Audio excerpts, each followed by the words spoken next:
It's hard. Tase the hell out of it. I got a phone call from a deputy who was at tears and wanting to meet with me. He showed me a video from his body cam footage that was sickening, disturbing, and just outright almost unbelievable. One of y'all take the cuffs off. When he turn around, stick that taser to his head. Our job is not to punish people. What was done at that jailhouse was done to torture him and to punish him for his actions. If he turn around, pop to him. Give him what he asked for. No man asked to lay on the jail floor naked on his stomach and be tased for no reason.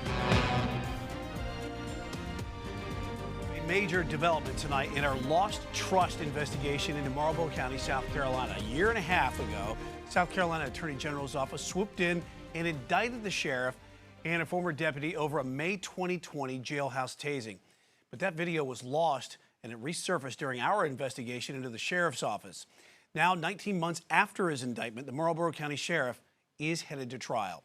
Chief Investigator Jody Barr joins us now. And Jody, you spent a year in Marlboro County uncovering these allegations of civil rights abuses and corruption, and the first prosecution is now just going to happen soon. Brian, it is, and the South Carolina Attorney General's office tells me former Sheriff Charles Lemon will stand trial September 5th in Marlboro County. Lemon was indicted back in December 2021, but nothing's happened with that case since. Lemon and former Deputy Andrew Cook were both indicted after the sheriff's lead investigator turned a video over to state investigators. It shows Deputy Cook firing his taser into Gerald Johnson, then shocking him multiple times inside the jail.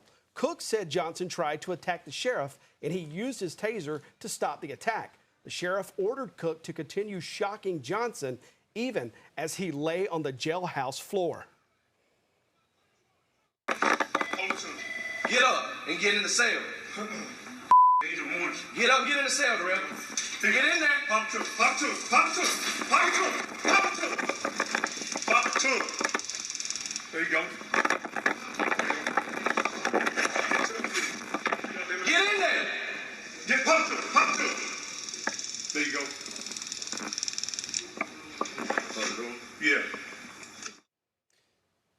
Jody, that tasing happened back in May of 2020, but it never became public until we showed up in Marlboro County more than a year later. Yep, and that is how it happened. And we weren't in Marlboro County, Brian, for this tasing case, at first. We were digging into allegations the Marlboro County deputy probate judge at the time was involved in ransacking a dead man's home there.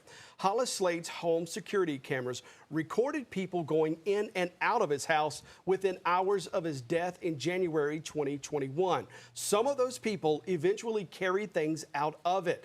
All the while, Slade's dementia-ridden widow was inside the house. Slade's family accused the group of stealing thousands of dollars in cash and property.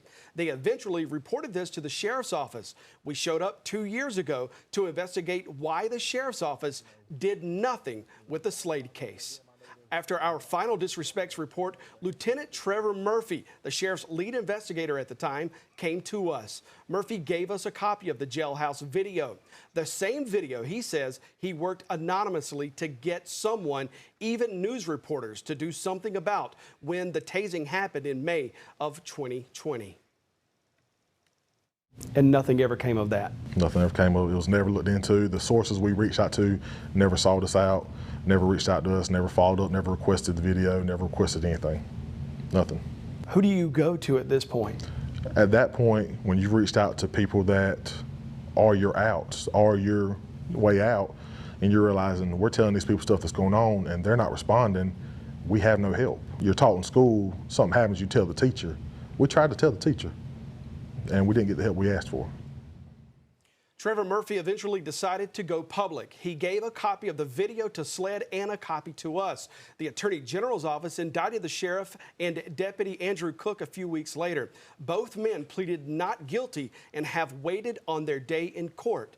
ever since. Jody, we know the sheriff's going to go to trial in September, but what about the deputy? Well, Brian, no idea. I have checked with the AG's office every month since this happened, asking for court dates and any new developments. The AG tells me they don't have any updates on the deputy's prosecution. The AG's office is also still looking into whether they'll file charges in the Hollis Slade estate theft investigation. In the 13 months since getting that case from SLED, the AG's office still has not decided what to do with that. All right, more to come, and you're going to stay on top of this for sure. We'll Absolutely. have much more later. All right, Jody Barrs, thanks for staying on top of it, Chief Investigator.